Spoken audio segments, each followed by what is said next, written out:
غلطیاں نکالنے کی سوچ میں رہنا، کسی کو نیچا دکھانے کے چکر میں رہنا، کسی کی تذلیل کرنے کے خیال میں رہنا۔ دیکھیے اگر آپ ڈھونڈنے نکلیں گے تو آپ کو پھول میں بھی کوئی چیز نظر آ جائے گی، کوئی نقص نکل آئے گا، اور اگر آپ اچھائیاں ڈھونڈنے نکلیں گے تو آپ کو کانٹوں کے بھی کوئی فائدے نظر آنے لگ جائیں گے کہ ان سے بھی یہ فائدے وابستہ ہیں۔ اس لیے آپ اچھائیاں ڈھونڈیے۔ وہ ایک صاحب تھے تو وہ کہتے میں ایک بزرگ کے پاس گیا ملنے کے لیے، اور میں ان سے ایک برائی کو نوٹ کیا، ایک ان کی خامی کو نوٹ کیا۔ پھر میں دوسرے بزرگ کے پاس گیا تو ایک خامی میں نے ان کی نوٹ کی۔ اس طرح 99 بزرگوں کے پاس گیا، اور جب 100ویں بزرگ کے پاس گیا اور میں نے کہا حضرت میں 99 بزرگوں کے پاس گیا ہوں اور میری نیت یہ تھی کہ میں ان سے بیعت ہوں، لیکن ہر ایک کی ایک ایک خامی سے میں آگاہ ہوا،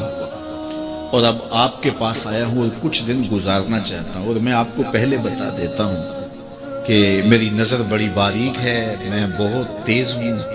تو میں آپ کے ساتھ کچھ وقت گزارنا چاہتا ہوں، آپ بھی محتاط رہیے۔ تو وہ بزرگ فرمانے لگے کہ ان سے تو ایک ایک خامی ملی ہے، میرے سے تو بہت زیادہ مل جائیں گی، میں تو سراپا ہے ہوں، لیکن میں تمہیں صرف ایک بات کہتا ہوں کہ تو ان 99 آدمیوں کے پاس گیا، سال لگا، 2 سال لگے، ایک ایک خامی تو نے جمع کی، اب تیرے پاس 99 خامیوں کا ذخیرہ ہے، کاش کہ تو ایک ایک خوبی جمع کرتا رہتا، تیرے پاس 100 خوبیوں کا ذخیرہ موجود ہوتا۔ اس لیے اگر آپ ڈھونڈنے نکلیں گے تو آپ کو کانٹوں سے بھی خوبصورتی مل جائے گی۔ تو یہ اپنے انداز نظر کو، اپنا کشکول ٹھیک رکھے تو پھر اس میں خیر پڑے گی۔ خذ ما صفا و دا ما قدر، ہمیں ایک ضابطہ دیا گیا ہے، آپ جہاں بھی جائے اچھی چیز لے لیں اور جو بری ہے وہ وہیں پھینک دیں، بات ختم۔ ہم اچھی پھینک آتے ہیں اور بری جو ہے وہ سینے سے لگا لیتے ہیں، اور ساری زندگی اسی دلدل میں پھنسے رہتے ہیں۔ جو بندہ اخلاق کے اعتبار سے خود اچھا نہیں ہے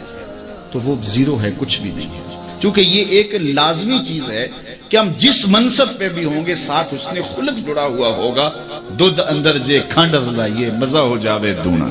تو پھر سواد آ جائے گا، لطف آ جائے گا۔ لیکن اگر دودھ بھی ہو تو اس میں بدخلقی کی کڑواہٹ ڈال دی جائے تو پھر آپ ڈاکٹر ہیں، آپ محدث ہیں، آپ مدقق ہیں، آپ مفکر ہیں، آپ مفتی شہر ہیں، آپ علامہ ہیں، آپ پیر طریقت ہیں، آپ شوہر ہیں، آپ باپ ہیں، جو کچھ بھی ہیں، لیکن یہ سب کے ساتھ بدخلقی کی کڑواہٹ اور تلخی شامل ہو گئی تو آپ کا سارا منصب ضائع ہو گیا۔ تو بنیاد کیا ہے؟ آپ کا خلق اچھا ہونا چاہیے، آپ کے لب میٹھے ہونے چاہیے۔ تو میٹھے بول بولو، لہجوں میں جمال پیدا کرو،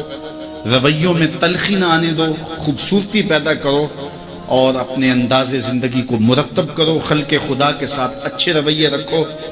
بالخصوص اپنی دوستیوں میں ایک اچھے دوست بن کے ابھرو، اور اپنے کلاس فیلوز کے اندر ایک اچھے کلاس فیلو کے روپ کے اندر آگے آؤ۔ پیر کے دن آنے والو، جمعہ کے دن آنے والو، تم بھی جب یہاں سے جاؤ تو تمہارا انداز جو ہے وہ مٹھاس سے بھرا ہوا ہو، تمہارے لفظوں سے کھانڈ نکل رہی ہو، شکر ٹپک رہی ہو تمہارے حرفوں سے،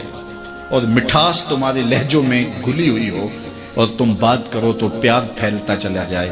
اور محبت پھیلتی چلی جائے۔ ہاں جہاں کہیں سخت بات کرنی ہوتی ہے وہ بھی ایک موقع ہوتا ہے،